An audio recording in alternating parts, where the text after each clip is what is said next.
Eu não vou negar para vocês que eu estou muito curioso para saber qual que vai ser a mudança na dinâmica desses conflitos e dessas crises que estão acontecendo no Brasil. A gente ouve aí algumas mudanças no tabuleiro.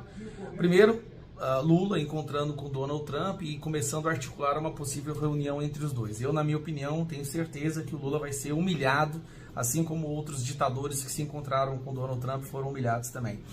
Mas vamos lá. Quais foram as mudanças que podem realmente chacoalhar todo o tabuleiro aqui? A presidência do STF. Antes, Barroso, o mais ideólogo de todos, assim, de todos os ministros, o que é mais sequestrado ideologicamente e se considera um ser superior ao resto da humanidade, é o iluminado Barroso. Entra agora Fachin. Isso é bom ou é ruim? Bom, no discurso inicial de Fachin, ele deixa ali algumas pistas de que está na hora de baixar a temperatura e que o direito é o que é o de direito e o político é o que é o de político. O problema é que esses mesmos ministros já admitiram que não tem mais controle do Alexandre de Moraes. Eles mandam emissários para os Estados Unidos dizer que o Alexandre de Moraes está incontrolável. Mas ele, pelo menos, vai ter agora a presidência e uma chance de mostrar que ele ainda não é um apoiador do PT como ele foi no passado. Um vídeo que ressurgiu recentemente, inclusive mostrando o Fachin, é esse aqui, ó. Dia 31 de outubro, votamos Dilma Rousseff para a presidência do Brasil.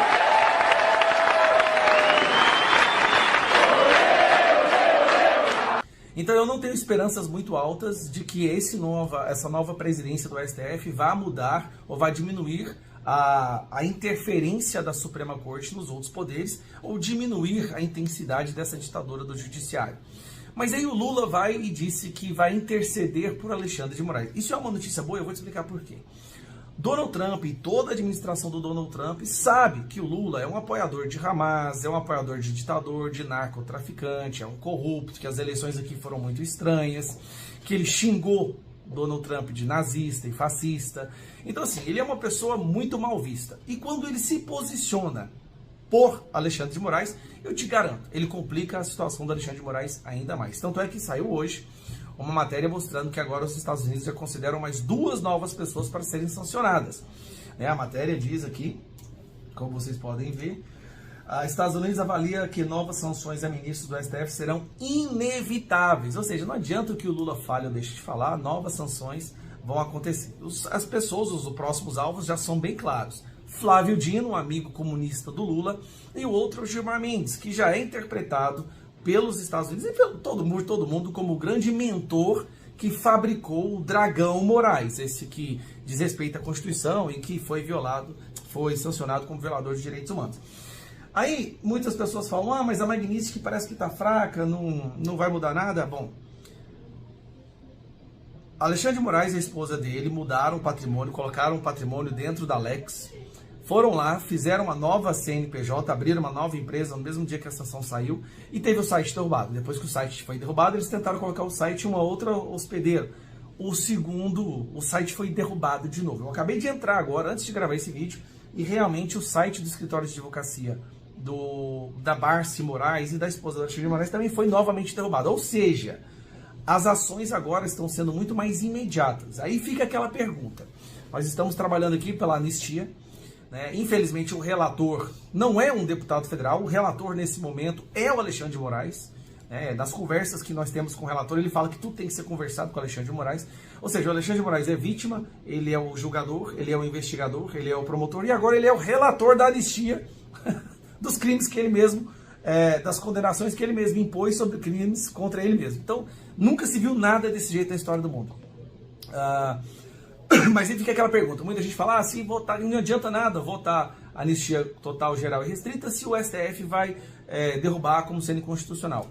A minha interpretação vai ficar bem clara a mensagem que se for derrubada uma anistia aprovada pelo Congresso, os representantes eleitos, as assinaturas, aqueles ministros do STF que colocarem o dedo para derrubar essa anistia, eles também provavelmente, aí eu digo provavelmente com 99% de certeza, se tornarão alvos também de uma sanção dos Estados Unidos. E agora eles estão entendendo. Assim, eu posso te dizer que depois de todos esses meses, eles finalmente estão entendendo a gravidade de uma Magnitsky. Porque quando se pegou a esposa, aí vai escritório de advocacia, instituto, inclusive há rumores de que virão aí sanções contra o Banco do Brasil por ter mencionado para o Alexandre de Moraes fazer cartão de crédito da Elo, que também está debaixo da bandeira, pertence ao Banco do Brasil e uma parceria entre outros bancos. Qual que é o resumo aqui? Muita coisa mudou no tabuleiro. Não podemos dizer se mudou para melhorar ou para piorar. Tá? A fala do Fachin foi uma fala meio que mostrando que ele também está querendo recuar ou apaziguar a situação, mas ao mesmo tempo Fachin é um cara que proibiu ações da polícia em áreas dominadas pelo narcotráfico, aumentando a criminalidade, fez campanha para Dilma. É um cara que ele foi o responsável por descondenar Lula, não se esqueça disso. Tudo isso que a gente está vivendo hoje, essa convulsão aconteceu porque ele inicialmente foi lá e tirou um condenado de corrupção da cadeia porque ele viu que o CEP estava errado ali no processo. É muita coisa, gente, que está acontecendo. Vamos continuar trabalhando e lembrando, dia 7 de outubro aqui em Brasília, a gente precisa do maior número de pessoas caminhando ao lado dos familiares das vítimas do 8 de janeiro. Então, assim, vai ser uma semana frenética, com certeza. Muita coisa mudando. A gente só não sabe se vai mudar para melhor ou para pior. Um abraço. Escuta isso aqui e me fala se isso é normal. Eduardo Tagliaferro era um dos braços direitos do Alexandre de Moraes no sistema, na indústria de repressão e de censura, principalmente durante o período eleitoral. Eduardo Tagliaferro apresentou ao longo dos últimos meses uma enxurrada de provas inquestionáveis, mostrando como esse sistema agia de forma ilegal. As certidões positivas e negativas para prender pessoas que estavam acampadas na frente dos quartéis, as decisões sem fundamentos para derrubar perfis de pessoas que apoiavam Bolsonaro, críticos do Lula, críticos da ditadura do judiciário. Ele apresentou conversas, apresentou áudios, documentos, mostrou um documento que foi fabricado de forma retroativa para justificar a busca e apreensão na casa dos maiores empresários do Brasil por conta de um joinha em um grupo do WhatsApp. Ele mostrou, inclusive, na semana passada, numa audiência pública na qual eu presidi na subcomissão de combate à censura, ele apresentou ainda mais provas, mostrando o envolvimento até mesmo de pessoas da Globo. Escandalosa forma como a direita foi censurada, perseguida e presa. Eduardo Tagliaferro era assessor do Alexandre de Moraes, um dos principais nessa indústria da censura. Ele começou a apresentar provas mostrando tudo isso. Teve que fugir do Brasil, porque sabia que ia ser perseguido. Como cidadão italiano, ele foi para a Itália. Da Itália, ele continuou a apresentar as provas e apresentar também a forma como ele estava sendo perseguido. Como o processo contra ele estava sendo movimentado de forma rápida. Na verdade, talvez, o processo mais rápido na história do judiciário brasileiro. Hoje, nós somos surpreendidos com a notícia de que ele foi abordado na casa dele pela polícia italiana, foi detido, levado a uma delegacia.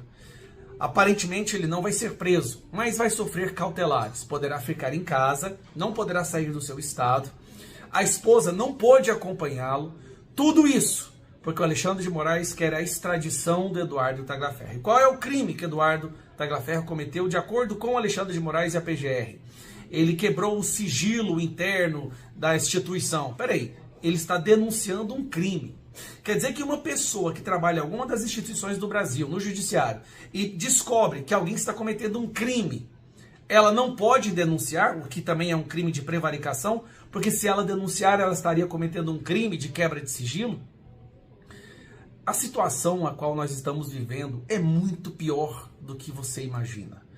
Um cidadão italiano, morando na Itália há 9 meses, foi detido e poderá ser extraditado para o Brasil porque ele está denunciando crimes. E ele tem prova para mostrar.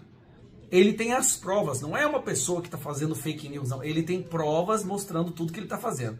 Coincidentemente, a última audiência pública que ele participou foi a qual eu presidi aqui na Câmara dos Deputados, na subcomissão de combate à censura, onde ele reforçou e apresentou mais provas. É impressionante como a imprensa não fala nada sobre o relatório forjado, fraudado, para justificar a busca e apreensão. A imprensa não fala nada no Jornal Nacional e na Globo sobre o fato de pessoas da Globo ter contribuído nessas denúncias para derrubar perfis. Ninguém fala nada da criatividade para derrubar a Revista Oeste, ou dos jagunços que queriam que enviasse para os Estados Unidos para sequestrar Alan dos Santos, ou para certidões positivas e negativas que prendiam pessoas porque elas postaram em 2018 algo crítico ao governo Lula. Cara, se isso não é uma ditadura, eu não sei mais o que é. A única coisa que consegue disfarçar essa ditadura que a gente vive é porque a extrema imprensa ainda bate na tecla de que não é. É impressionante o que está acontecendo. Bom, eu acredito que em breve ele estará na sua casa. Pelo que indica, ele poderá continuar usando as redes sociais, mas não poderá sair do seu estado. Ele foi notificado do processo de extradição, poderá fazer a sua defesa.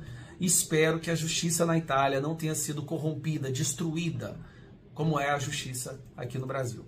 Eduardo Tagliaferro não cometeu crime algum. Crime ele teria cometido se ele ficasse em silêncio ao testemunhar crimes. Isso se chama prevaricação. Ele fez o que qualquer pessoa decente faria. Ele está denunciando, apresentando as provas, pedindo para que seja investigado, mas ao invés de investigarem os crimes que ele denuncia, a justiça brasileira quer prender aquele que denuncia. Nós estamos passando por um período sombrio no nosso país, talvez o mais sombrio de todos. Eu espero que a gente possa vencer no final. Eu tenho fé que a gente vai vencer, só que o que está acontecendo é simplesmente assustador.